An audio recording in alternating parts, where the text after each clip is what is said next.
Gold, trusted gold buyers. మీరు తాకట్టు పెట్టిన బంగారాన్ని విడిపించి ఈ రోజు ఉన్న మార్కెట్ ధరకు కొనబడను. లెజెండ్ లో ఆ క్లాక్ టవర్ దగ్గర కుర్చీ వేసుకొని కూర్చుంటారు బాలకృష్ణ గారు. అజయ్ అక్కడ కాళ్ళ దగ్గర ఉంటారు, కుర్చీ వేసుకొని కూర్చొని ఉంటారు. ఆమె జగత్ బాబు గారు అక్కడి నుంచి దిగి గన్ను పట్టుకొని వస్తారనమాట. వాళ్ళిద్దరు మాట్లాడుకుంటా ఉంటే వాళ్ళిద్దరిని కెమెరా ఇట్లా ఫాలో అవుతున్నప్పుడు 2 సింహాలు ఎదురెదురు పడితే ఎలా కంపోజ్ చేస్తామో అసలు వాళ్ళిద్దరిని చూడడానికి కళ్ళు సరిపోవట్లేదు. నాకు అక్కడ కెమెరా వర్క్ కూడా అంత ఎక్కేసింది అనమాట. నేను నిజం చెప్తున్నాను సార్, ఆ షాట్ చూసినప్పుడు థియేటర్లో నాకు తెలిసి నాకు 2014 అప్పుడు అదే సినిమాతో పాటు మన రాజు రాణి సినిమా కూడా రిలీజ్ అయ్యింది, అట్లీ గారిది. ఆయన ఫస్ట్ సినిమా. 2 సినిమాలు ఒకే రోజు చూసా.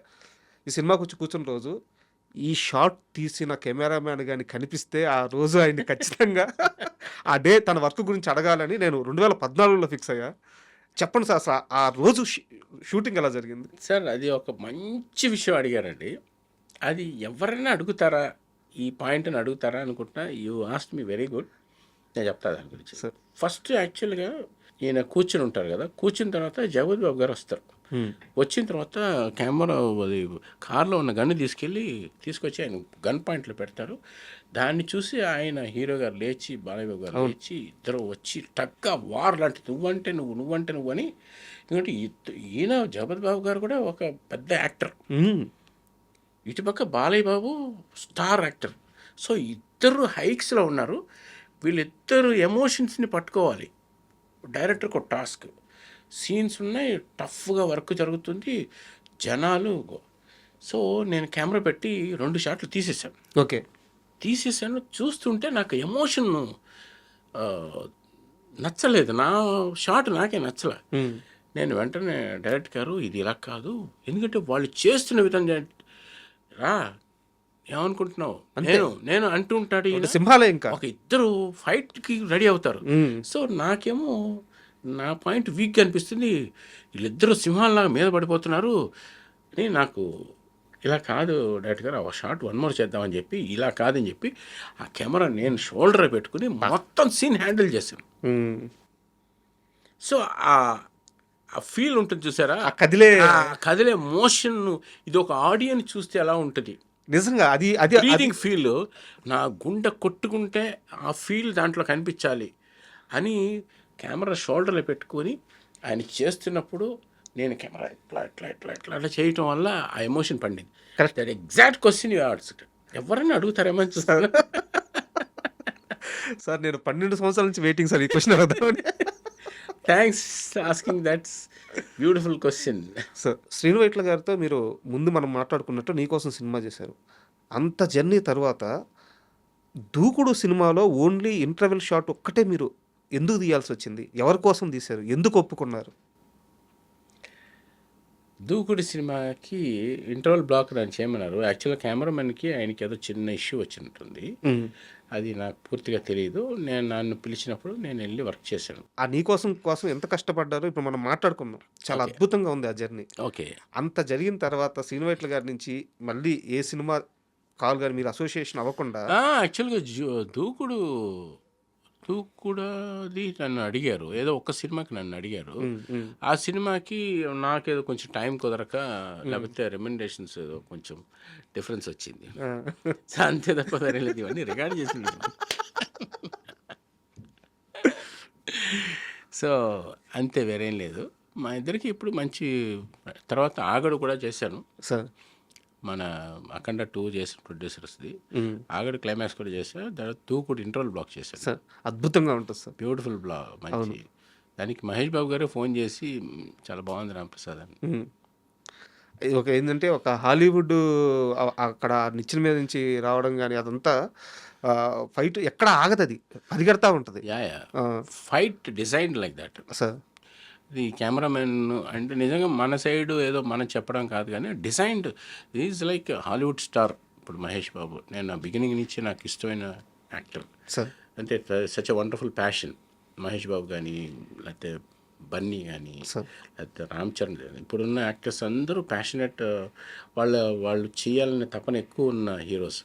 సో డెఫినెట్గా డిజైన్డ్. దాంట్లో మహేష్ బాబు కూడా it's very very very very qualified heroes. ఒక మనిషి సార్ ఇది నేను అజంప్షన్ చేసుకొని అడుగుతున్న క్వశ్చన్. కరెక్ట్ అయితే కరెక్ట్ అండి. దాన్ని కొంచెం సమాధానం చెప్పండి. రాంగ్ అయితే వదిలేద్దాము. మీరు ముందు చెప్పినట్టు కృష్ణ గారి కుటుంబంలో మనిషిగానే పెరిగారు మీరంతా కూడా. ఎస్. సో నాకు తెలిసి చిన్నప్పటి నుంచి మహేష్ బాబుతో మీకు ఒక అసోసియేషన్ ఉండొచ్చు. సో ఆ చిన్నతనంలో జరిగిన ఏదన్నా చిన్న ఇన్సిడెంట్ మహేష్ బాబు గారితో మీకు గుర్తుండిపోయేది ఏమన్నా ఉందా? నేను ఒక అసిస్టెంట్ డైరెక్టర్ కలిసి కృష్ణ గారు షూటింగ్ జరుగుతుంటే ఎక్కడో చెన్నైలో టీవీఎస్ 50 మీద వెళ్ళాం. సార్ నేనెంత సెన్స్లెస్ చూడండి. నాకు ఒక అసిస్టెంట్ డైరెక్టర్ వచ్చి మహేష్ బాబు హీరోగా పెట్టి సినిమా తీసేద్దాం అంటే, సరే వెళ్తే అడుగుదాం. ఎందుకంటే అంకులే కదా, నాకు తెలుసు కదా, పరిచయం కదా. కృష్ణ గారి దగ్గరికి డైరెక్ట్గా టీవీఎస్ 50 వేసుకుని వెళ్ళిపోయాం. దానికి ఎవరు అసిస్టెంట్ డైరెక్టర్ పేరు కూడా గుర్తులేదు. ఇతను పెద్ద అసోసియేట్ డైరెక్టర్ ఇప్పుడు. తీసుకుని డైరెక్ట్గా వెళ్ళిపోయి ఎక్కడో 20 కిలోమీటర్స్ 25 కిలోమీటర్స్, అప్పట్లో 20 కిలోమీటర్స్ వెళ్ళడం అంటే పెద్ద మ్యాటర్. అవును అవును అవును. వెళ్ళిపోతే మా నాన్నగారు కూర్చున్నారు. సార్ ఇదేంటా నువ్వు వచ్చేవేంటి అన్నాడు. ఇంత దూరం వచ్చేవేంటి? లేదా నా ఫ్రెండ్ అసిస్టెంట్ డైరెక్టర్ అని చెప్పి వెళ్ళి ఎవరితో ఏంటి అంటే కృష్ణ గారితో మాట్లాడాలంటే ఆయన ఏదో అనుకున్నారు. సరే వెళ్ళి మాట్లాడాను. ఏమైనా అట్లా వచ్చావు అన్నాడు.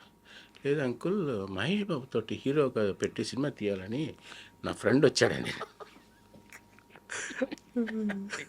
ఆయన చిన్నగా నవ్వి చదువుకుంటున్నాడయ్యా, చిన్నపిల్లాడయ్యా.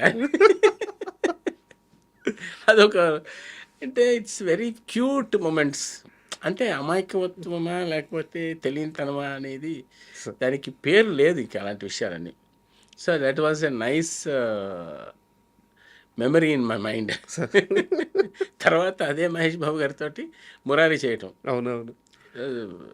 సే అదే life, that is life.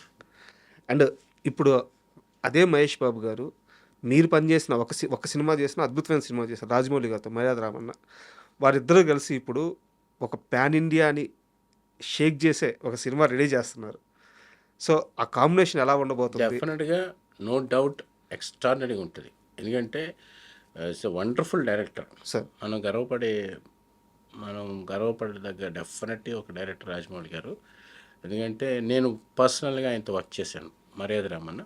I'm really proud to worked with him యాక్చువల్గా. అండ్ డ్రాస్టిక్ ఈ built his career like anything. ఒక మనిషి ప్యాషన్గా ఎలా ఉండాలనేది అతన్ని చూసి నేర్చుకోవాల్సిన సందర్భాలు. నేను జనరల్గా ఒప్పుకోను. నాకు కొంచెం మనం బాగా చేస్తాం కదా అన్నది స్టాంప్ పేరు ముందుగానే చాలా కష్టం అలాంటిది. సో రియల్గా మంచి director, is very good director. అలాగే passionate hero Mahesh Babu. Sir వాళ్ళ కాంబినేషన్ 100% మనం ఎక్స్పెక్ట్ చేయొచ్చు. అలాగే వస్తుంది అని నేను కూడా విన్నాను. ఎందుకంటే మన కొలీగ్స్, ఫ్రెండ్స్ నా దగ్గర పనిచేసిన కొంతమంది ఆ సినిమాకి పనిచేస్తున్నారు. ఓకే. సో వాళ్ళందరూ చెప్పాల్సిన అవసరం లేదండి. ఎందుకంటే ఇట్స్ అప్రూవ్డ్. డెఫినెట్గా క్వాలిటీ వచ్చే తీరుతుంది. క్వాలిటీ రాకపోతే వాళ్ళు వదలరు. బాబు ఫ్యాన్స్కి పండగ లాంటి వార్త చెప్పారు. డెఫినెట్గా it's going to be biggest highly qualified film అవుతుందని నా ఎక్స్పెక్టేషన్. సార్ అంటే నా మాట ఎప్పుడు తప్పింది లేదని నేను అనుకుంటున్నాను. తదాస్తు సార్. అంటే రాజమౌళి గారితో పనిచేశారు కదా సార్. అదే మనం ఇందాక కృష్ణవంశీ గారితో మాట్లాడుకున్నాం కదా, అట్లా ఒక పిచ్చి ఉంటుంది సినిమా అంటే, అది ఇంకా పిచ్చే, దానికి వేరే పేరు లేదు. అలాంటి పీక్స్ మూమెంట్, అమ్మా ఏంది పని రాక్షసుడు అని మీకు మర్యాద రామన్లో అనిపించిన షాట్ ఏదన్నా? ఎస్ అండి, every shot is passionate director. ఇంకా దాంట్లో నేను కొత్తగా చెప్పాల్సిన అవసరం లేదు.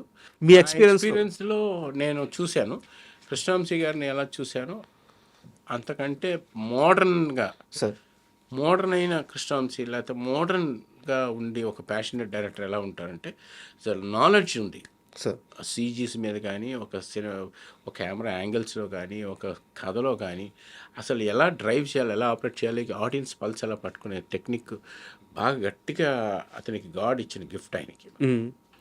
అలాంటి సందర్భాల్లో నేను ప్రతి అణువణువు చూశాను ఆయన్ని. I know every prick of the point. Rajamouli గారిని క్లోజ్గా నేను వర్క్ చేశాను. I'm really happy to say that is very very passionate director. మర్యాద రామన్న మొత్తం మీద మీకు ఛాలెంజింగ్ అనిపించిన షాట్ కానీ, ఫ్రేమింగ్ కానీ, బ్లాక్ కానీ ఏదన్నా ఒక ఆ రోజు ఇన్సిడెంట్ గుర్తుందా? అలాంటి చాలా షార్ట్స్ అండి. ఫర్ ఎగ్జాంపుల్ చెప్పాలంటే ఒక ఫస్ట్ టైం హీరో గుమ్మం దాటి బయటకు వచ్చే షాట్ ఒకటి ఉంది. సార్ మార్నింగ్ 7:00కి షాట్ పెట్టాం. It's very simple neat shot. అందుట్లో నా ఫ్రేమింగ్ అంటే రాజమౌళి గారికి బాగా ఇష్టం. కంపోజ్ చేస్తే short composition very important. Cinematography is nothing but compositions. ఒక ఫ్రేమ్ కంపోజ్ చేయడంలోనే ఉంటుంది. సో ఆ కంపోజిషన్ ఆయనకి ఇష్టం. నేను కెమెరా లో యాంగిల్లో పెట్టేశాం. సింపుల్ షాట్ రావటం.